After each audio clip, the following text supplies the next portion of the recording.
শিলিগুড়িতে দিদির সুরক্ষা কবচ কর্মসূচি শুরু করলেন দার্জিলিং জেলা তৃণমূল কংগ্রেসের সভানেত্রী পাপিয়া ঘোষ। এদিন শিলিগুড়ি মিউনিসিপাল কর্পোরেশনের ২৬ নম্বর ওয়ার্ডে দলীয় কর্মীদের নিয়ে মন্দিরে পুজো দেন তিনি। এরপর পুর নিগমের ৭ নম্বর ওয়ার্ডে হাই মাদ্রাসা স্কুলে যান। স্কুলের বিভিন্ন সমস্যা নিয়ে শিক্ষকদের সঙ্গে আলোচনা করেন। সমস্যা সমাধানের আশ্বাস দেন পাপিয়া ঘোষ। ফেজ আমাদের প্রথম এবং দ্বিতীয় ফেজ আমাদের গ্রামীণ ব্লকগুলোতে হয়েছে।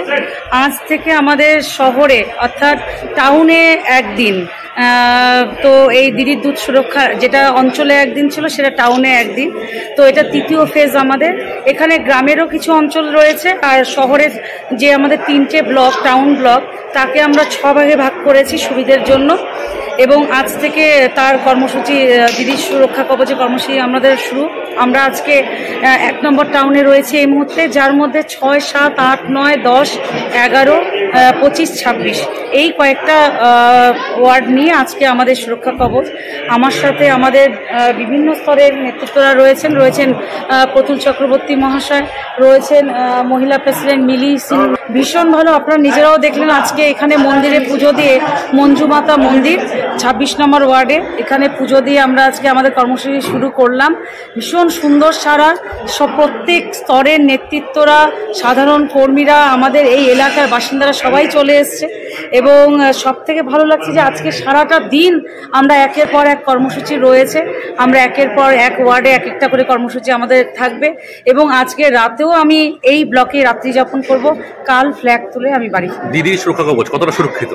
ভীষণভাবে সুরক্ষিত। তা দিদির সুরক্ষা কবচ যে কতটা মানে সময়োপযোগী বলবো সেটা কিন্তু আমরা বিগত দিনে দেখে ফেলেছি। যে আমরা বিভিন্ন বুথে গিয়ে যেটা দেখেছি, এখনো কিছু সমস্যা প্রযুক্তিগত কারণে 90% সমস্যা কিন্তু ইতিমধ্যে আমরা দুয়ারে সরকারের মাধ্যমে কমপ্লিট হয়ে গেছে। দিদির সুরক্ষা কবচের মাধ্যমে দিদির দূতরা যে বাড়ি বাড়ি প্রতিনিধি হয়ে গেছে, সেখানে আমরা বুঝতে পেরেছি প্রযুক্তিগত কারণে এখনো কিছু সমস্যা রয়েছে।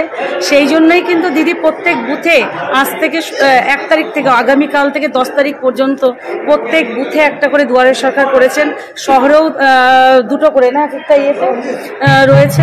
এবং গ্রামীণ যে রাস্তাশ্রী অর্থাৎ পথশ্রী যে 28 তারিখে মাননীয় মুখ্যমন্ত্রী একটা সূচনা করেছেন সারা রাজ্য জুড়ে, ঠিক সেভাবে আমাদের দার্জিলিং জেলার গ্রামীণ রাস্তা আমরা দিদির সুরক্ষা কবচ করতে গিয়ে দিদির দূত হয়ে আমরা দেখেছি যে কিছু রাস্তা সত্যি প্রয়োজন ছিল। সেই রকম 47টা রাস্তা আমরা ইতিমধ্যে পেয়েছি, প্রত্যেক জিপি 2 করে রাস্তা।